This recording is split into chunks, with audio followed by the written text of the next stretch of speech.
우리 설교 제목 콜링, 부르심이라는 주제로 우리 함께 말씀을 나누었으면 좋겠습니다.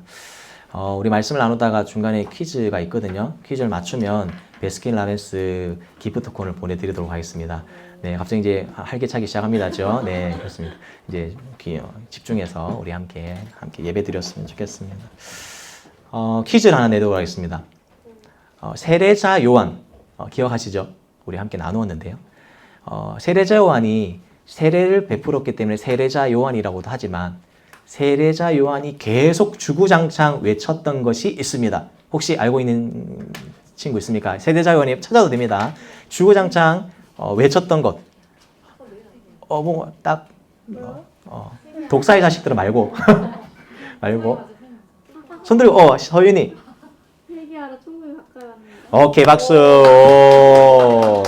좋습니다. 획득하였습니다. 네, 베스킨라빈스 싱글폰 하나 보내드리도록 하겠습니다. 네, 예배 끝나고 바로 보내드리겠습니다. 네, 바로.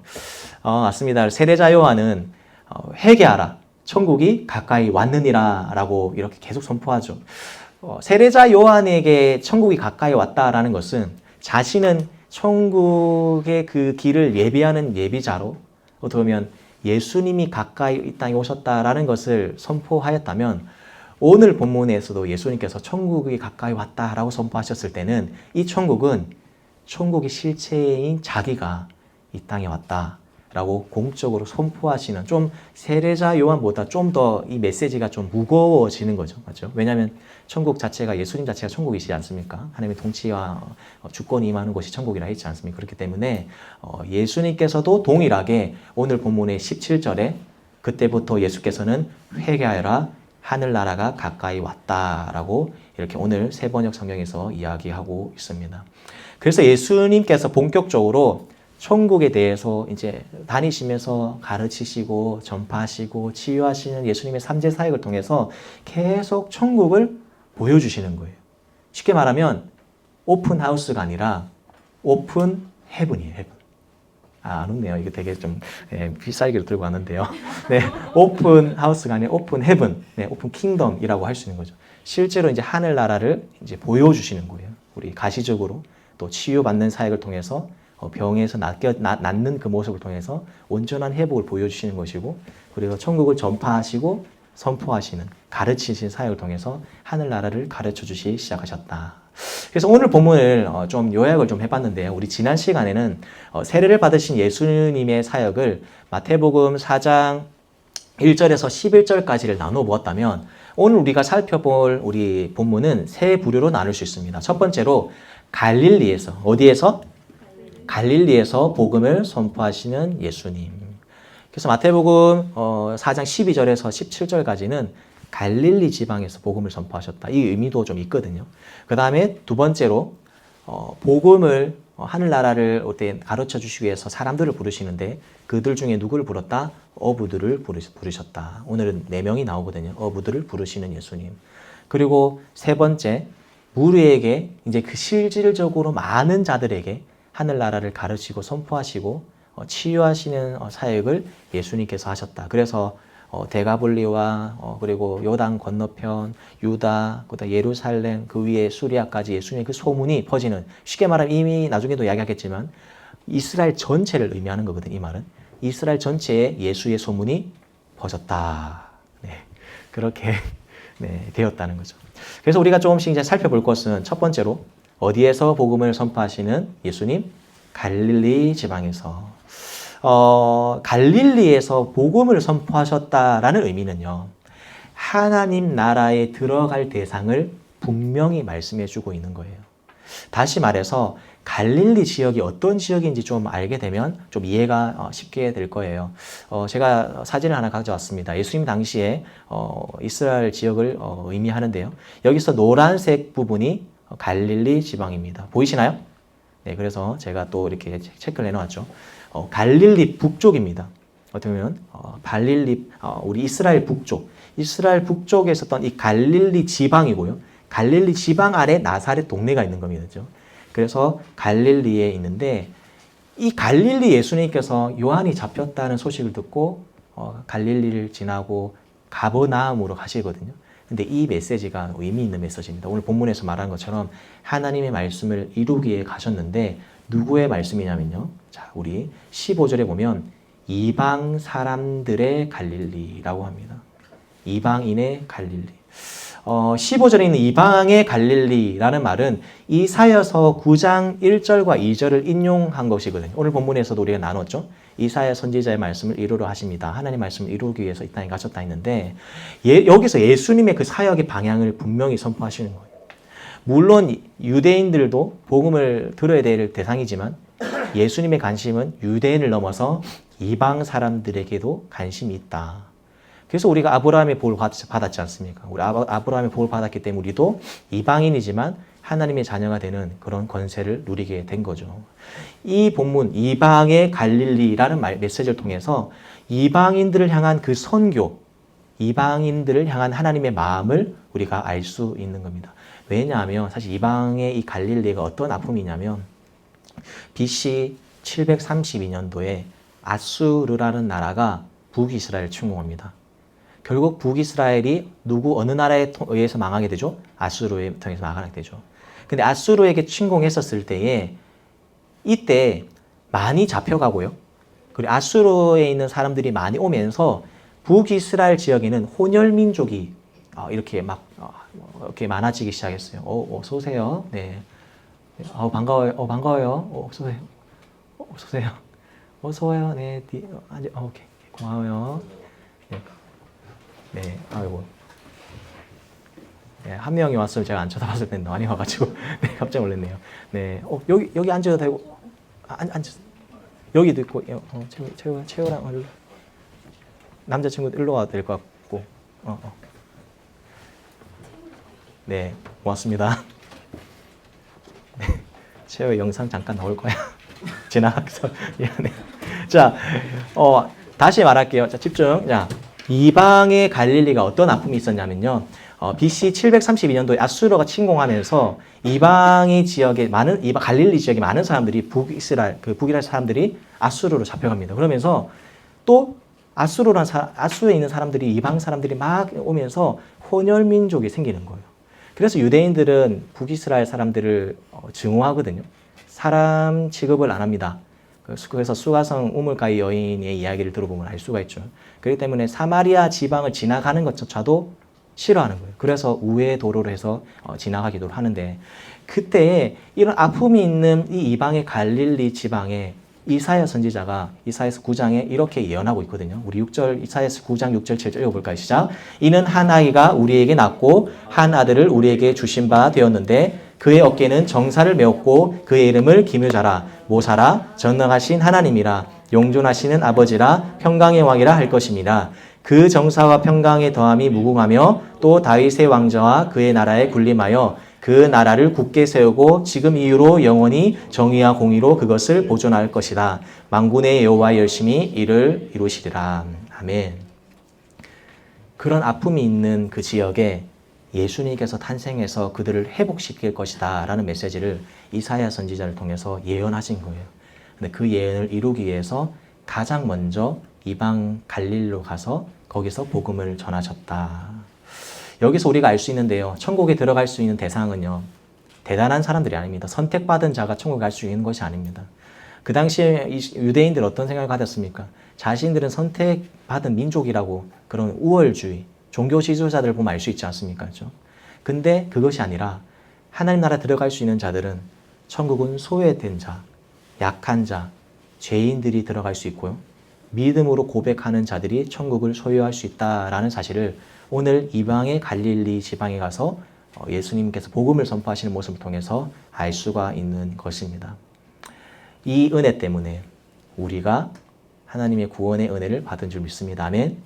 은혜 중에 가장 큰 은혜는 여러분 내가 잘 먹고 잘 사는 것이 은혜가 아니라 나 같은 죄인이 우리가 에베소서 2장 말씀을 빌려서 이야기하면 허물과 죄로 죽었던 우리가 살았던 이 이야기가 구원의 은혜가 가장 큰 은혜인 줄 믿습니다. 아멘.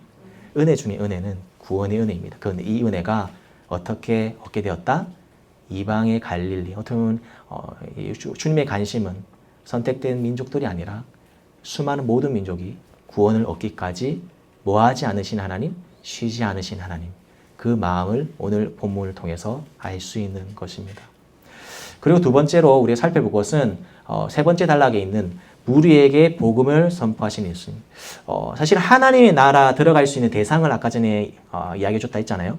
그런데 그 실제로 그 하나님 나라를 이제는 전파하십니다. 전하시는 거예요.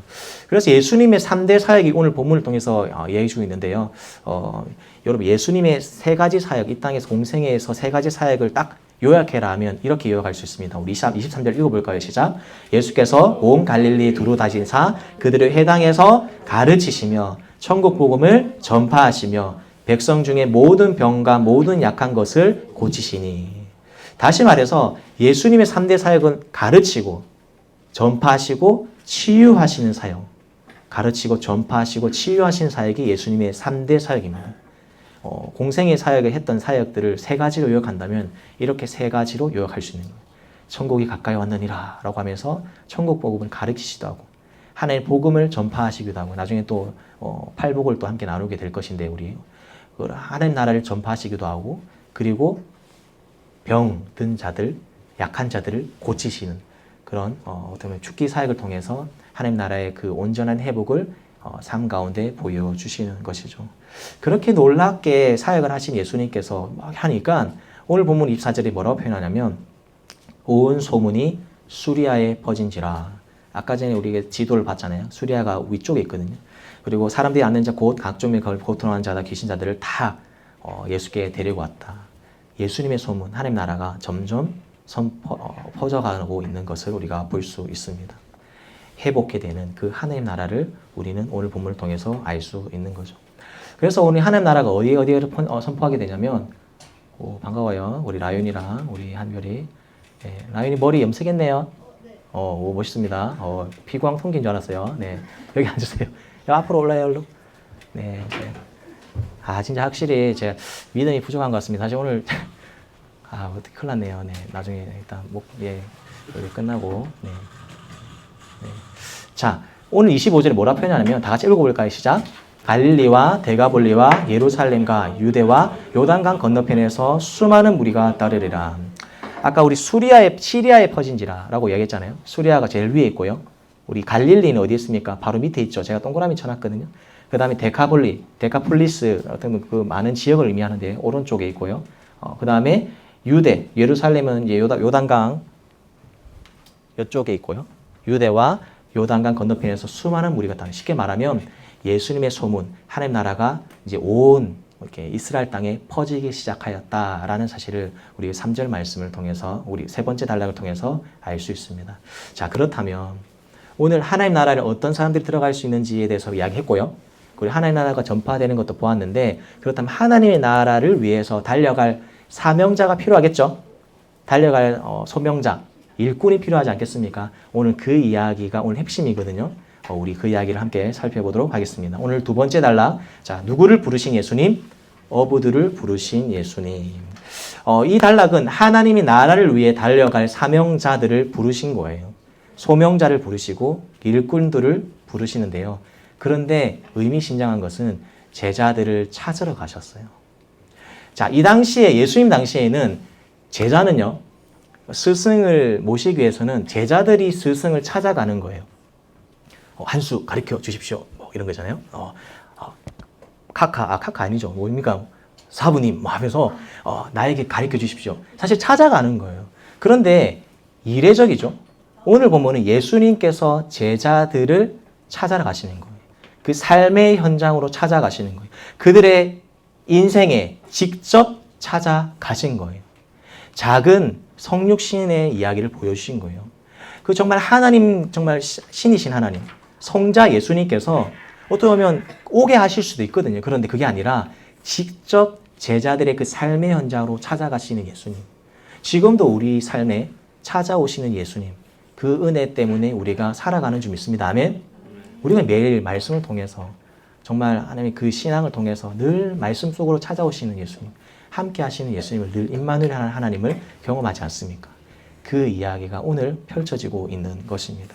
오늘은 두 부류의 사람들을 이야기합니다. 첫 번째 베드로라는 시몬, 그리고 그의 형제 안드레, 그리고 두 번째 세베대의 아들 야고보와 그의 형제 누구? 요한을 함께 부르시는데요. 자, 오늘 부르실 때에 좀 이 부르시는 메시지를 우리가 좀 집중했으면 좋겠는데요. 우리 19절 말씀이 오늘 메시지의 말씀이 핵심입니다. 우리 한번 읽어볼까요? 큰 소리로 시작. 말씀하시되 나를 따라오라. 내가 너희를 사람을 낚는 어부가 되게 하리라 하시니. 오늘 퀴즈 맞추면요, 제가 그 베스킨 라빈스를 그 기프트콘을 드릴 거거든요. 그래서 오늘 열심히 맞추면 바로 예배 끝나자마자 바로 보내드리겠습니다. 네, 집중해서 우리 충분히 맞출 수 있는 그런 문제들입니다. 자, 첫 번째 우리가 살펴볼 것은 이 메시지를 통해서 첫 번째 다 같이 읽어볼까요? 시작. 나를 따라오라. 예수님의 제자가 된다면 오늘 두 가지를 가르쳐 주시는데요. 첫 번째, 누구를 따라오라? 나를 따라오라. 근데 오늘 본문에 예수를 따라갔다. 그리고 또 안드레와 그 형제 요한도 예수를 따라갔다라고 표현하는데요. 근데 예수를 따라갔다 그 전에 우리가 주목해야 될 내용이 있습니다. 우리 보시면 20절 노란 글 읽어볼까요? 시작. 그물을 버리고 22절 시작. 배와 자기들의 아버지를 놓아두고.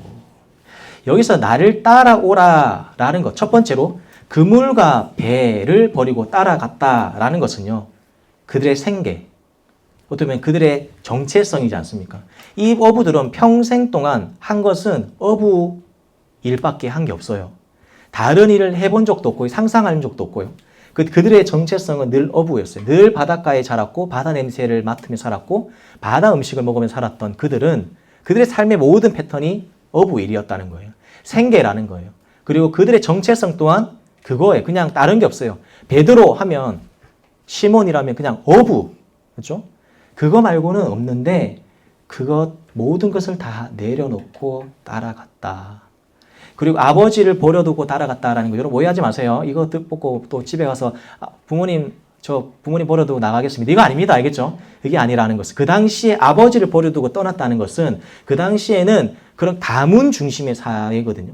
어떻게 보면 굉장히 집안의 그 가문과 가족들이 보호하고 그 가문을 위해서 안전함을 느끼고 있는 그 상황이 지금 가족을 떠났다라는 것은 그들의 모든 안전 또한 내려놓고 떠나갔다. 예수님을 따라갔다라는 의미라는 거죠. 그래서 우리가 얼마나 가문이 중요하면 그 예수님의 족보에 보면 다 그 남자들의 이야기들을 통해서 쭉 나열되고 있지 않습니까? 그렇죠? 그만큼 그 당시에는 가문이 중요한데 그 모든 자신들의 안정과 편안함 그런 것을 다 내려놓고 주님을 따랐다라는 것. 제자들은요, 다시 요약한다면요, 의식주를 내려놓고 사람이 기본적인 욕구와 욕망 아니지 않습니까? 조금 더 좋은 집에서 살고 싶고 조금 더 맛있는 거 먹고 싶고요. 조금 더 좋은 옷을 입고 싶은 게 사람들의 욕망인데 그 의식주 또한 내려놓고 따라갔다. 주님을 따라간다는 건 여러분 나의 삶과 나의 안전까지 내려놓고도 따라가는 것을 의미하는 거예요. 그냥 여기서 오해하지 마세요. 그냥 다 포기하고 그냥 일하지 말고 하나님 따라가야 된다. 그냥 가족 다 내려놓고 주님 따라간다. 이런 의미가 아니라 우리의 삶의 우선순위가 하나님이라는 거예요. 내 삶, 내 욕심, 내 안전이 아니라 하나님 나라를, 예수님의 제자가 되려면, 예수님을 따라가려면 우리의 모든 것을 다 내려놓고 하나님을 따라간다라는 것은 우리의 삶의 모든 주인을 주님께 돌리는 그런 삶의 우선순위의 전환이 바로 주님을 따라간다라는 의미입니다. 제자의 삶은요, 세상을 뒤로하고 주님을 위해서 사는 거예요. 세상의 모든 욕망과 욕심을 내려놓고 주님을 따라가는 그 믿음이 제자의 길인 거예요. 제자들, 사실은 세상 사람들이 모두 추구하는 것이 않습니까? 의식주는 다 추구하는 거예요. 더 좋은 집 살고 싶고, 더 맛있는 거 먹고 싶고, 그래서 날마다 맛있는 음식 먹으면 늘 인스타 찍어서 올리잖아요. 늘 맨날 그 음식을 먹는 것처럼 찍는 거예요. 또 좋은 데 가면 막 찍어서 올립니다. 늘 이런 곳에 오는 것처럼 보이려고. 왜냐하면 사람들의 관심은 의식주잖아요. 그런데 그 세상 사람들이 추구하는 그것이 아니라 정말 나의 욕심 모든 걸 다 내려놓고 주님을 따라간다라는 믿음, 그 믿음을 소유해야만 예수님의 참된 제자의 길을 걸어갈 수 있다라는 겁니다. 우리가 지난 시간에 사탄의 세 가지 유혹을 살펴봤습니다. 그렇죠?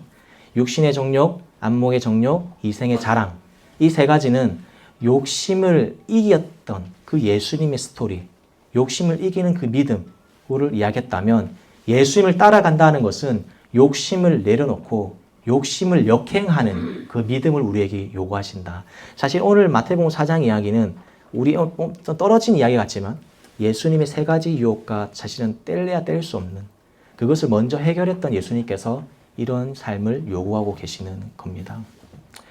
사랑하는 성도님들, 욕심을 내려놓을 때에 나의 삶을 다 내려놓을 때에 그때부터 본격적으로 제자의 길을 걸어갈 수가 있는 것입니다. 갈라디아서 5장 24절 이렇게 이야기합니다. 그리스도 예수의 사람들은 육체와 함께 그 정욕과 탐심을 어디에 못 박았다? 십자가에 못 박았느니라. 아멘. 예수의 사람이라 하지 않아요. 제자의 길과 동일한 거예요. 예수의 사람들은 그 육체와 함께 정욕과 탐심을 십자가에 못 박는 거예요. 진짜 그래야 예수님의 사람이라고 부를 수가 있는 것입니다. 요즘에 제가 나중에 부르진 않겠지만 예수의 길이라는 찬양이 있어요. 혹시 알고 계시는 혹시 있습니까? 분들 있습니까? 마커스의 최근에 나온 찬양인데 예수의 길이라는 찬양을 샤워하는데요. 샤워하는데 그 유튜브 틀어놓고 씻는데 제가 잘 안 들었었어요. 근데 오늘 샤워하면서 이제 자동 재생되면서 듣는데 예수의 길이라는 찬양이 굉장히 와닿더라고요. 주님을 따른다고 하면서 내 욕심조차 내려놓지 못한다면, 주님을 따른다고 하면서 세상을 뒤로하지 않고 주를 위해서 살지 않는다면 예수님의 참된 제자라고 불릴 수가 없는 거예요. 우리의 욕심, 물론 의식주가 중요하지 않다라는 의미는 아닙니다. 물론 의식주도 중요하지만 그것이 우리의 삶의 주인 되는 게 아니라 우리의 삶의 우선순위를 하나님께 돌려놓을 때에 그때에 제자의 길을 걸어갈 수 있다라는 겁니다. 아멘. 세상을 뒤로 하고 주를 위해 살아가는 우리 모두가 다 되었으면 좋겠습니다. 그것을 나를 따라오라라는 메시지가 그런 의미라는 거죠. 그냥 예수님 따라갈 때 좋아요 따라가는 게 아니에요. 왜 강원쌤이 가자 하니까 아무 생각 없이 갑시다 이게 아니에요. 주님을 따른다라는 것은 그만큼 좁은 길을 걸어가는 것이고요. 협착한 길을 걸어가는 것이고 내가 대가 지불을 하면서 걸어가야 될 길인 거예요. 근데 어떤 길이다? 나의 모든 욕심을 내려놓고 욕심을 역행하는 믿음을 요구하시는 줄 믿습니다. 아멘. 우리의 삶, 지금 내가 어디에 우선순위를 두고 있는지, 혹시 나의 욕심으로 예수님을 따라가고 있는지, 아니면 나의 목적을 이루기 위해서 예수님을 따라가고 있는지 한번 고민하는 오늘 하루가 되었으면 좋겠습니다. 두 번째, 우리 한번 읽어볼까요? 시작. 사람을 낚는 어부가 되게 하리라. 제자가 되려면 두 번째, 사람을 낚는 어부가 되게 되어야 된다는 것입니다. 자, 사람을 낚는 어부가 되게 하리라라는 것은, 자, 원래 어부들이 지금 물고기를 낚는 자들이지 않습니까? 물고기를 낚는다라는 의미는 물고기에겐 죽음을 의미합니다. 제가 회를 굉장히 좋아하는데요. 늘 회를 이렇게 포는 못 뜨지만 회 잡는 것은 한 번씩 보거든요. 근데 처음에는 그 물고기가 죽으면 굉장히 가슴이 아파요. 처음엔 그러지 않거든요. 너무 이쁜 물고기들 있잖아요. 근데 사실은 물고기를 잡는다, 물고기를 낚는다라는 것은 물고기에는 죽음을 의미하는 거거든요. 그런데 사람을 낚는다라는 것은 이 죽음이 아니라 살리는 일, 생명을 나누는 일을 하나님께서 가라, 예수님께서 가기 길을 걸어낸다 라고 말씀하시는 거예요. 여기서 핵심은 뭐냐면, 여기서 핵심은 바로 사람이다라는 거죠. 어부들이기 때문에 사람을 낚는 어부가 되게 하리라 라고 말씀하셨을 거예요. 만약에 농부라면 사람을 뿌리는 농부가 되게 하리라, 아니면 사람을 심는 농부가 되게 하리라 라고 하셨을 거예요. 만약에 이들이 건축가였더라면 사람을 세우는 건축가가 되게 하리라 하셨을 거예요. 그런데 여기서 핵심이 뭐냐면 누구다? 사람이 중요하다라는 거예요. 사람이 먼저다. 죄송합니다. 몇 가지 한 번씩 그 개그 포인트를 좀 적어서 준비하는데 하면 그냥 웃어주세요. 알겠죠? 여기서 중요한 핵심은 사람이라는 거예요. 다시 말해서 제자가 된다는 것은요, 한 영혼을 천하보다 귀하게 여기는 마음을 가져야 된다라는 거예요. 제자는 스승의 가치관을 따라가는 것이 제자지 않습니까? 예수님께서는 한 영혼을 천하보다 귀하게 여기시고요, 99마리보다 잃은 양 한 마리 때문에 이 땅에 오신 거예요. 의를 부르러 오신 것이 아니라 누구를 부르러 이 땅에 오셨죠? 죄인을 부르러 오신 것이고요. 소외받은 자, 객과 고아와 가부들에게 먼저 손님이셨던 분이 예수님이라는 거죠. 예수님의 관심은 한 영혼, 천하보다 한 영혼을 귀하게 여기고 사람을 굉장히 소중히 여겼던 그 예수님 마음, 우리 제자라면 그 마음을 본받아야 된다라는 거죠. 정말 주님을 따른다라는 것은 그 예수님의 가치관, 예수님의 그 마인드를 따라가는 건데 사람을 귀하게 여기는 마음, 사람을 살리는 일에 힘쓰는 우리 모두가 다 되었으면 좋겠습니다. 아멘? 그런데 예수님의 제자들은 사람에 대한 관심, 사인에 대한 관심이 아니라 자신을 늘 높이기 원했죠. 예수님께서 돌아가시기 전에 마지막 성만찬 때도 누가 크냐라고 싸웁니다. 그런데 예수님이 이 제자들을 향해서 이렇게 이야기합니다. 누가복음 22장 27절 다 같이 읽어볼까요? 시작. 앉아서 먹는 자가 크냐 섬기는 자나 크냐 앉아서 먹는 자가 아니냐 그러나 나는 섬기는 자로 너희 중에 있느니라. 예수님의 관심은 누가 크고 낮음에 관심이 있는 것이 아니에요. 섬기러 오셨고요. 자기 부인 때문에 이 땅에 오셨고요. 그 자기 부인의 극치가 십자가의 죽으심으로써 자신의 겸손의 극치를 우리에게 보여주신 줄 믿습니다. 하나님의 나라는 여러분 믿음으로 시작되지만 자기 부인과 섬김으로 완성됩니다. 제가 묵상하면서 이 구절을 이렇게 좀 적어봤는데요. 하나님의 나라를 들어갈 수 있는 건 물론 믿음입니다. 믿음으로 말미암아 구원을 얻는다라는 건 물론 귀한 말씀이지만 믿음 그냥 구원받았다고 해서 마음대로 살라라는 의미는 아닙니다. 믿음으로 구원받았지만 그 구원받은 삶처럼 삶에 맞게 합당한 우리 자기 부인과 섬김의 삶으로 살아가는 예수님의 향기를 드러내는 삶을 살아갈 때에 하나님 나라가 우리의 삶을 통해서 완성되어 갈 줄 믿습니다. 아멘. 그런데 이 자기 부인과 섬김은요. 사랑을 통해서 가능한다는 거예요. 내가 다른 사람들을 더 높일 수 있는 것은요. 사랑이 많을 때, 그 사람을 정말 온전히 사랑할 때 정말 높여줄 수가 있는 거거든요. 내가 이 사람을 섬긴다라는 것은 그 사람을 정말 사랑할 때 섬길 수가 있는 거예요. 제가 요즘에 지금 올림픽, 여러분 올림픽 안 봅니까? 네, 올림픽 이제 거의 끝났죠. 제가 이번에 올림픽을 이제 가끔 보진 않는데 좀 보다가 굉장히 좀 인사이트를 좀 받았던 두 장면이 있었습니다. 뭐냐면 최가운 선수 압니까 혹시? 그 스노보드에서 우승했잖아요. 근데 그 스노보드 우승하기 전에 2연패를 달성했던 사람이 있었어요. 미국의 재미교포였던 클로이 킴이라는 그 선수였는데요. 이 두 번의 올림픽에서 금메달을 땄고 이번에 동계올림픽에서 한 번 더 금메달을 따면 올림픽 3연패를 달성하는 거였어요. 근데 정말 잘하더라고요. 근데 최가운 선수가 두 번 실패하고 3차 시기 때 높은 점수를 받아서 우승을 했었을 때 저는 최가운 선수 정말 박수치면서 응원했지만 근데 저는 굉장히 좀 놀랍게 봤다는 거는 클로이 킴이라는 선수가 자신이 어떻게 보면 2등이 됐음에도 불구하고 그 최가원 선수에 온전히 가서 축복해주고 너무 격려해주고 이렇게 일이라고 응원해주고 막 격려해주고 안아주고 좀 사실 클로이 킴이 어떤 사람인지에 대해서 굉장히 궁금하더라고요.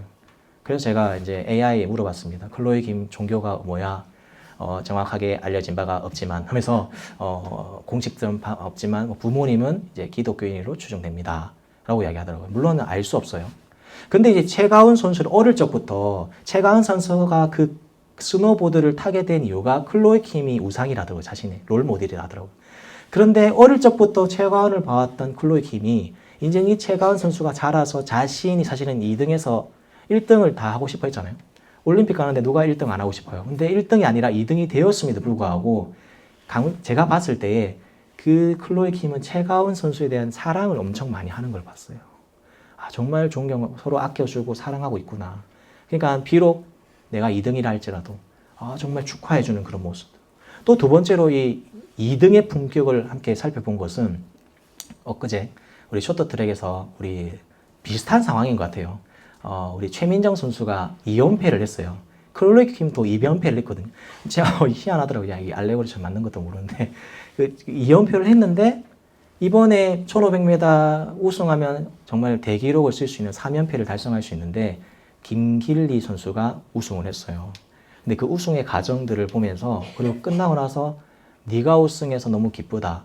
네가 우승해서 너무 좋다. 축하해주고 격려해주는 모습. 물론 강사님 1등 오래 했으니까 뭐 한 번 정도 뭐 봐주는 거 괜찮죠? 아닙니다, 여러분. 올림픽 가는 건요 금메달 따러 가는 거지. 은메달, 동메달 물론 귀하지 않다는 게 아닙니다. 은메달 뭐 이게 그걸 목표로 가는 건 아니잖아요. 그럼에도 불구하고 그 김길리에 대한 그 사랑, 어떻게 보면 그 최민정 선수가 정말 사랑하고 있는 모습을 제가 봤거든요. 이런 세상 사람들도 타인을 사랑해야지만 자신을 내려놓을 줄 알고 섬기고 자기를 부인할 수가 있는데, 하물며 우리가 믿는 자들인데 사랑하는 마음으로 상대방을 대하지 않는다면 자기 내 스스로 내 부인을 할 수도 없고요. 나를 낮출 수도 없고요.